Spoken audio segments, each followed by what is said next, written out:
stiff-necked. So he will break the stubbornness in the valley of Jezreel.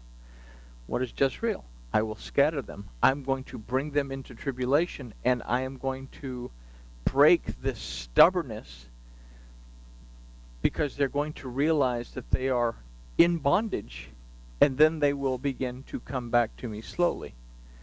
Okay? Now, we learned that the Samaritans, remember, Omri built a city called Samaria, and it became the whole thing, that they had a knowledge of Seh HaElohim. They had a knowledge of the Torah, but they couldn't come back fully because Elohim had said, I divorce you.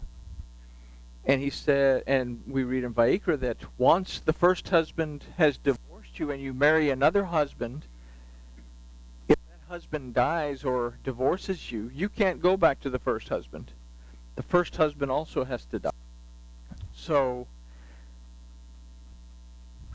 a lot of the gospel that we read is given to the house of Israel to bring them back, but it also includes the stranger among them.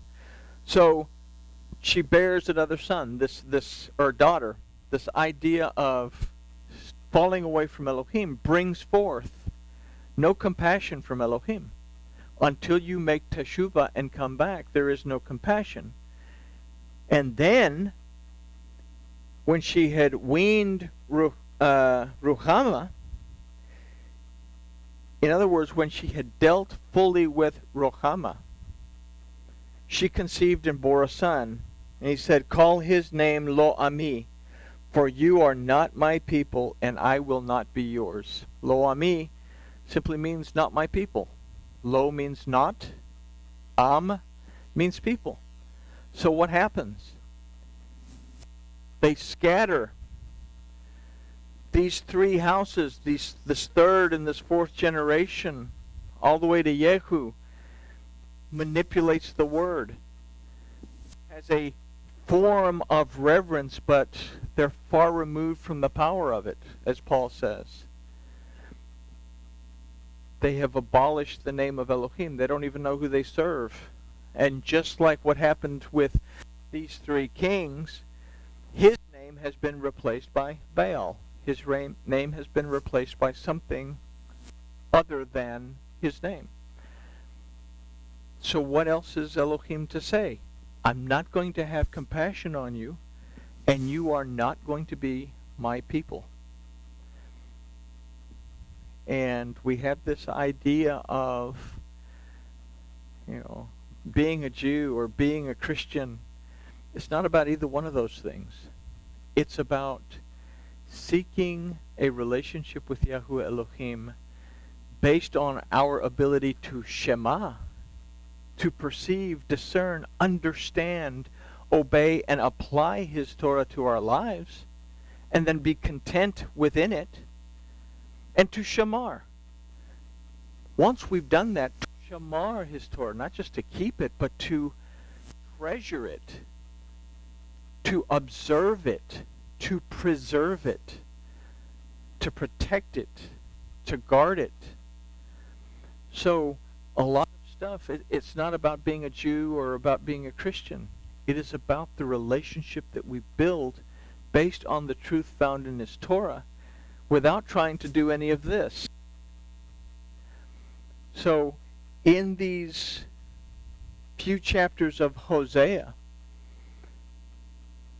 we see why the children of Israel historically were conquered by the Assyrians and sent into slavery, because tribulation is the only way to squeeze the oil out of the olive. The only way you're going to get the truth is through tribulation. The only way to squeeze the new wine out of the grapes.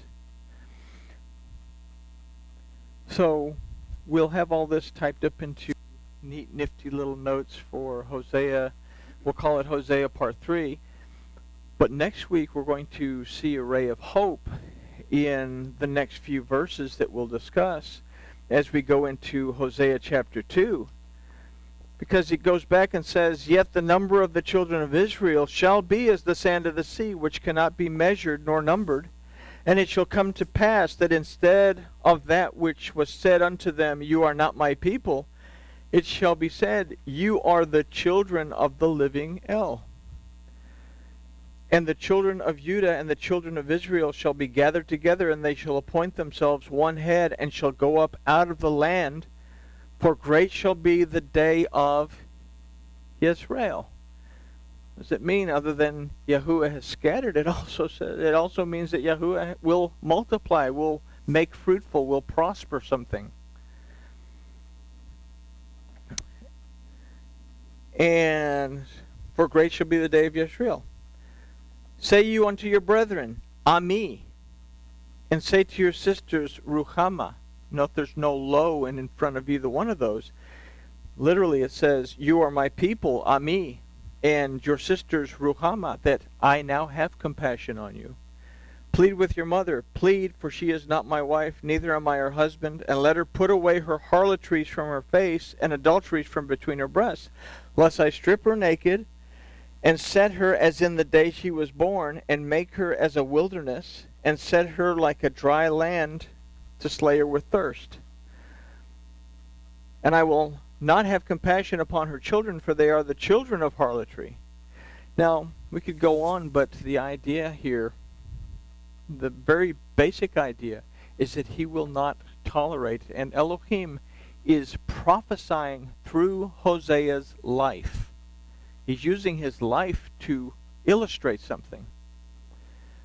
And he tells Hosea, now you have to divorce her. And literally, when it says, where do we go? I will go after and behold. Well, I just lost it. Oh, okay. Plead with your mother. Plead, for she is not my wife, is literally what is said when a man wants to divorce a woman in Judaism in order to get what's called a get, the certificate of divorce from the rabbis. You go before them, you say, she is not my wife, I am not her husband, and it's done. So Elohim will, if we look at it that the redemption, deliverance, and restoration of Yahuwah Elohim will divorce itself from prostitution and the things that that prostitution has brought forth. A lack of compassion, a separation from Elohim, that we are no longer his people. Okay? But we'll try not to go too far into next week's lesson, or else, we'll have all this said and nothing to actually teach about. So, but I know the history's kind of dry, but it's so very important that when we go through these prophets, we have to understand the history. We started with the prophet Yoel because he is one of the last prophets. In fact, we don't even know when he was a prophet, but the prophet Yoel illustrates the plague of locusts that would be prophesied by several of the prophets that would come. And in that, within Yoel, we also see the coming of the world to come and what's going to happen. So now we're looking at the problems that exist in Hosea's time, but if we open our eyes, we'll also see that a lot of these problems also exist today. And just like what Yehu did to destroy the dynasty of Omri, a lot of it was done in vain, and that bloodshed was shed in vain.